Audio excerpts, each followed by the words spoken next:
لكن في الأثناء البارح مسيرة المعطلين عن العمل حاملي الشهادات العليا، واليوم مسيرة سلمية كذلك اللي تحب تحيي ذكرى شهداء تم التصدي لهم بعنف شديد.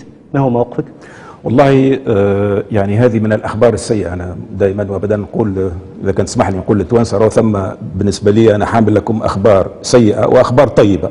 الأخبار السيئة هي أنه فعلا اليوم ثم مستوى من العنف أصبح غير مقبول، ووراء هذا العنف ثم جماعات يعني تحرض عليه بكل وضوح. احنا اليوم انا جاتني اخر التقارير نتاع المظاهره اللي خرجت اليوم، ثم 10 من رجال الامن اللي وقع الاعتداء عليهم اللي هم مجروحين، ثم السياره تشدت وفيها مولوتوف، يعني فيها قنابل مولوتوف يعني تاع ناس جايين باش يحاولوا يحرقوا، ثم ايضا وقع الاعتداء على متظاهرين سلميين. وانا اسف لهذا كل الاسف، وانا بالمناسبه اريد ان اعبر عن يعني تضامني وان شاء الله يعني بتمنياتي للجرحى من الامنيين ومن المتظاهرين انه يعني المحنه نتاعهم تزول. يعني ثم من الاخبار السيئه انه فعلا ثم ناس تحب تحمش وتحب يعني تشعل النار في البلاد، وهذا امر غير مقبول. وثم الخبر السيء الاسوء من هذا انه ثم فعلا ظروف موضوعيه اللي تخدم عليها بعض الجماعات، والظروف الموضوعيه نعرفوها الكل، البطاله ما زالت موجوده،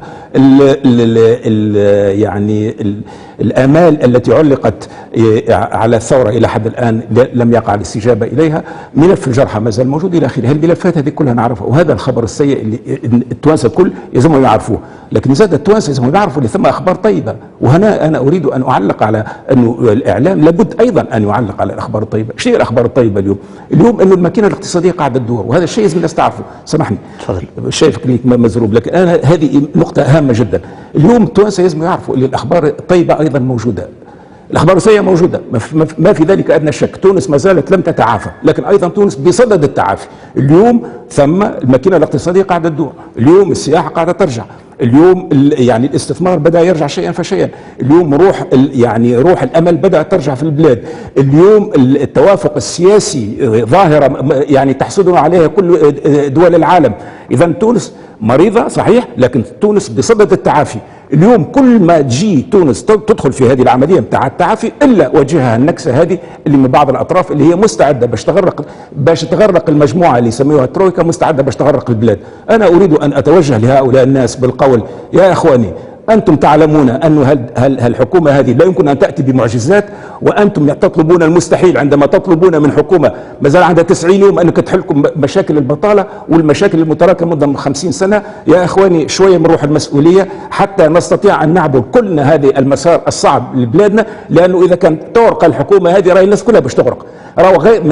من غير المعقول تصور أنه ثم ناس عندها حلول سحرية، واحنا ما جبناش هذه الحلول السحرية، ما ثماش حلول سحرية.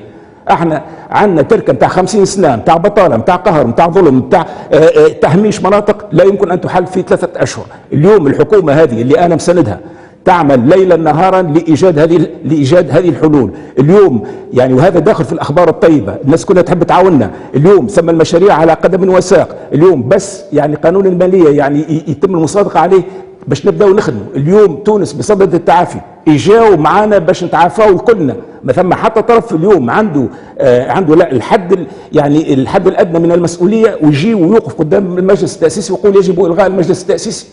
المجلس التاسيسي مازلنا كان انتخبناه تو 3 أشهر. اراده الشعب لاول مره منذ الاف السنين، جي تقول لي لا انا ما عادش حاجه في المجلس التاسيسي. الحكومه لها 33 يعني لها 3 أشهر مازالت كي حطت ساقها في الركاب ومازالت تخدم ليلا نهارا، جي تقول لها الحكومه هذه ديجاج لانك ما كنتش. من يستطيع اليوم أن يحل مشكلة البطالة في تونس؟ من يستطيع أن يحل المشاكل المتراكمة منذ 50 سنة؟